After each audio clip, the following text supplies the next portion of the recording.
नमस्ते। कभी सोचा है कि क्या अटूट विश्वास सच में मुश्किलों के तूफान को थाम सकता है?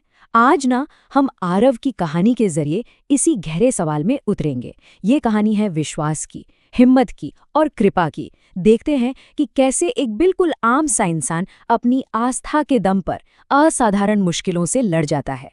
जहाँ समर्पण है वहाँ सहारा है। सुनने में कितनी सीधी सादी बात लगती है ना?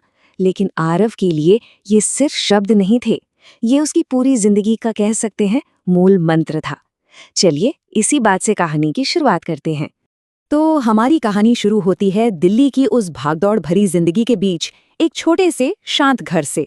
और इस घर में रहते हैं आरव, एक बिल्कुल आम मिडिल क्लास इंसान जिनकी दुनिया बहुत बड़ी नहीं थी। उनका परिवार, उनकी छोटी छोटी खुशियां, बस इसी में वो खुश थे। अब देखिए, आरव के लिए ना हर मंगलवार को मंदिर जाना कोई रस्म अदायगी नहीं थी। नहीं, वो तो जैसे हनुमान जी के साथ एक पर्सनल बातचीत थी, एक गहरा रिश्ता था। यही वो रिश्ता था जो उसे रोज की छोटी बड़ी मुश्किलों से लड़ने की हिम्मत देता था। आप कह सकते हैं कि यही उसकी जिंदगी का सबसे मजबूत सहारा था। लेकिन सोचिए, क्या होता है जब विश्वास की इतनी मजबूत नींव पर अचानक से कोई तूफान आ जाए? आरव की दुनिया भी कुछ ऐसे ही हिलने वाली थी। चलिए देखते हैं आगे क्या हुआ। बस एक आम सा दिन था। वो सुबह ऑफिस गया और शाम तक उसकी पूरी दुनिया ही बदल गई। पता है क्या हुआ? कंपनी बिना किसी वार्निंग के बंद हो गई और आरव की नौकरी चली गई। एक ही झटके में परिवार की कमाई का जो इकलौता जरिया था वो खत्म हो गया। और बस इसके बाद तो मुश्किलों का पहाड़ टूट पड़ा। घर का किराया देना है, बेटे की स्कूल की फीस भरनी है, माँ की दवाइयाँ लानी है, और इन सब के बीच बैंक अकाउंट वो तेजी से खाली हो रहा था। एक ऐसी लड़ाई थी जिसमें वो खुद को बिल्कुल अकेला महसूस कर रहा था। ये वो पल था आरव की बेबसी का, जहां शायद शब्द भी साथ छोड़ देते हैं। एक रात जब उसे लगा कि अब कोई रास्ता नहीं बचा, तो उसके दिल से खामोशी में बस एक ही आवाज निकली। कहते हैं ना, जब इंसान बिल्कुल टूट जाता है तो उम्मीद की एक छोटी सी किरण भी बहुत होती है। सोचिए, आरव मंदिर की सीढ़ियों पर बैठा है, जेब में सिर्फ 20 रुपए हैं, और तभी मंदिर के पुजारी के कुछ बहुत ही साधारण से शब्दों ने जादू सा कर दिया। उसकी टूटी हुई हिम्मत को जैसे एक सहारा मिल गया। और शायद यही तो विश्वास की ताकत होती है, क्योंकि उसी शाम को बिल्कुल अचानक एक पुराने दोस्त से मुलाकात हुई। और जानते हैं क्या हुआ? एक नई, बल्कि पहले से बेहतर नौकरी का रास्ता खुल गया। ये सिर्फ एक इत्तेफाक नहीं था, ये उसके विश्वास की पहली जीत थी। लेकिन कहानी यहाँ खत्म नहीं होती, सफर अभी बाकी था। और अगली परीक्षा वो सिर्फ पैसों की नहीं थी। इस बार उसकी इमोशनल स्ट्रेंथ, उसके धैर्य का इम्तिहान होने वाला था। आरव अभी ठीक से संभल भी नहीं पाया था कि जिंदगी ने एक और पहले से भी बड़ा संकट उसके सामने ला खड़ा किया। उसकी माँ, उन्हें एक गंभीर बीमारी का पता चला। अब इलाज के लिए सिर्फ पैसे ही नहीं, बल्कि बहुत बहुत ज्यादा हिम्मत और सब्र की जरूरत थी। और यहीं पर आरव की सोच में एक बहुत बड़ा बदलाव नजर आता है। इस बार उसकी प्रार्थना में मेरे साथ ही ऐसा क्यों हुआ जैसा कोई सवाल नहीं था।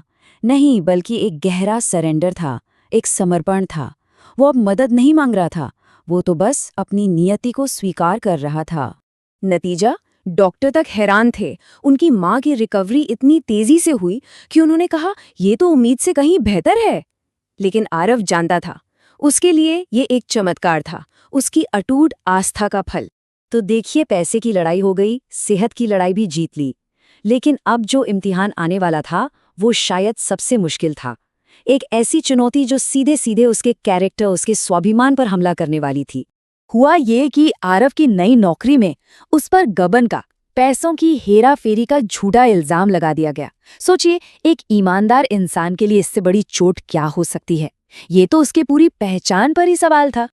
और उस पल जब उसने प्रार्थना की तो वो किसी दुनियावी चीज के लिए नहीं थी, वो थी सच्चाई के लिए, अपने सम्मान की रक्षा के लिए। और आखिर में क्या हुआ? सच की जीत हुई, इन्वेस्टिगेशन हुई, असली गुनहगार पकड़ा गया और आरव का नाम पूरी तरह से साफ हो गया। और सबसे बड़ी बात, कंपनी के मालिक ने पब्लिकली सबके सामने उससे माफी मांगी और उसका सम्मान लौटाया। तो आरव की इस पूरी कहानी का निचोड़ क्या है?